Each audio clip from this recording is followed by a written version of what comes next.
आज हम डॉक्टर श्रद्धा तिस द्वारा लिखित बुद्ध की करुणा पाठ का अध्ययन करेंगे। आप सभी लोग गौतम बुद्ध से तो परिचित होंगे ही। गौतम बुद्ध ने अनुभव किया था कि जीवन में दुख और साथ साथ साथ चलते हैं, लेकिन दुख से कभी छुटकारा नहीं पाया जा सकता है। जब जीवन है तो दुख अवश्य ही होगा, लेकिन इससे ऊपर जरूर उठा जा सकता है और इसकी विधि उन्होंने बताई है। कई कहानियों के माध्यम से पता चलता है कि जीवन में दुख से कैसे छुटकारा पाया जा सकता है।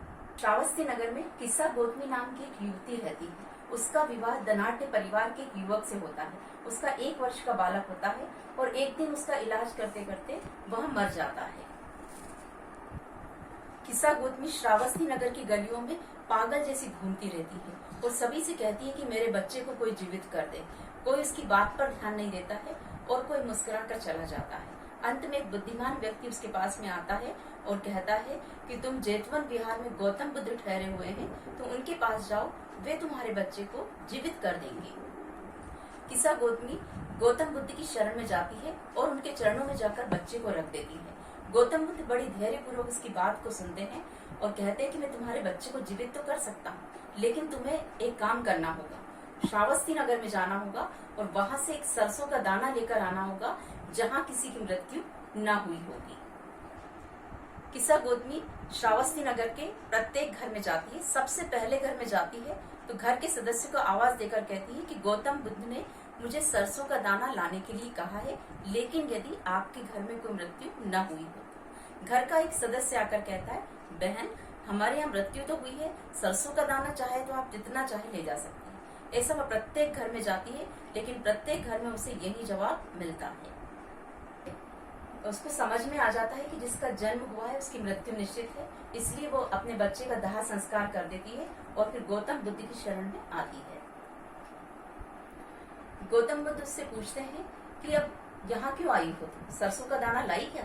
तब वह आसानी से उत्तर देती है कि अब मैं इसकी तलाश नहीं करूंगी। तब गौतम बुद्ध उससे पूछते हैं कि फिर क्यों यहाँ आई हो? तब वो पूछती है कि इस संसार में सत्य क्या है।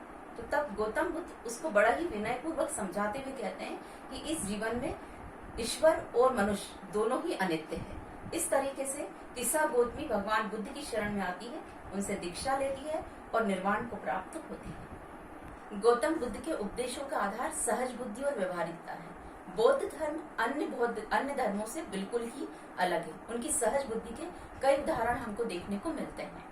एक बार गौतम बुद्ध संघ के भिक्षुओं के साथ में आलवी नामक स्थान पर आते हैं। उस स्थान पर उनका प्रवचन होने वाला रहता है। वहीं पर एक किसान भी रहता है जो उनके प्रवचन सुनने के लिए लालायित रहता है, लेकिन जिस दिन उनका प्रवचन होने वाला रहता है उस दिन उसका एक बैल गुम हो जाता है। वह दिन भर बैल को खोजता रहता है। बैल गुम होने के कारण वह दिन भर बैल के लिए मेहनत करता रहता है। शाम को जाकर कहीं उसका बैल मिलता है। वह बिना कुछ खाए पिए ही घर पे बैल को बांधकर गौतम बुद्ध के सामने जाकर बैठ जाता है।